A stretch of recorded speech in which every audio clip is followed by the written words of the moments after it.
मदद उन्होंने पानी पिलाकर की थी। वो जानवर कुंबा को कुछ खाने के लिए देते हैं जिससे कुंबा को थोड़ी सी ताकत मिले। और इधर कुंबा के पिता को भी पता चल जाता है कि उसका बेटा जादुई नदी तक जाने का सफर तय कर रहा है, जिसकी उसकी माँ उसे कहानियाँ सुनाया करती थी। और उसके पिता ये जानकर बहुत खुश होते हैं और अपने साथियों के साथ कुंबा के पीछे निकल जाते हैं।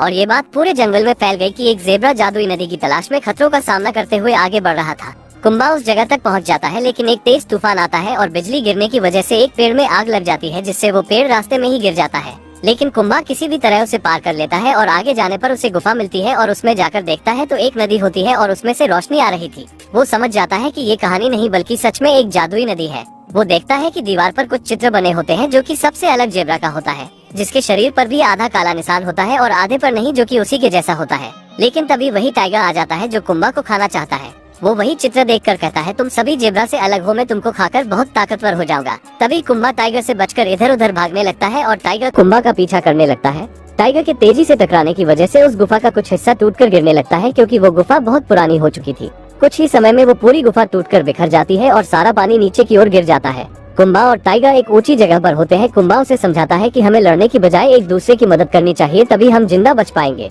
लेकिन वो टाइगर उसे खाना चाहता है और तभी वो उसकी तरफ बढ़ता है, जिससे वो पत्थर नीचे की ओर जाने लगता है और टाइगर भी नीचे गिर जाता है। वो पत्थर उसके ऊपर गिरने की वजह से वो मर जाता है। लेकिन तभी कुंबा भी नीचे पानी में गिर जाता है और उसे बाहर लाया जाता है। तो सभी जानवरों को लगता है कि कुंबा इस दुनिया में नहीं रहा। लेकिन बारिश होते ही कुंबा को होश आ जाता है और अब सभी जानवरों को ढेर सारा पानी मिल चुका है और उन्हें रहने के लिए एक नई जगह भी मिल चुकी थी। और अब वो खतरनाक टाइगर भी मर चुका है, जिससे अब किसी भी जानवर को डरने की जरूरत नहीं है। अब सभी को लगता है कि कुंबा हमारे लिए पनौती नहीं बल्कि एक मसीहा है और सभी जानवर हंसी खुशी रहने लगते हैं। और इस मूवी की यहीं पर हैप्पी एंडिंग हो जाती है। दोस्तों, अगर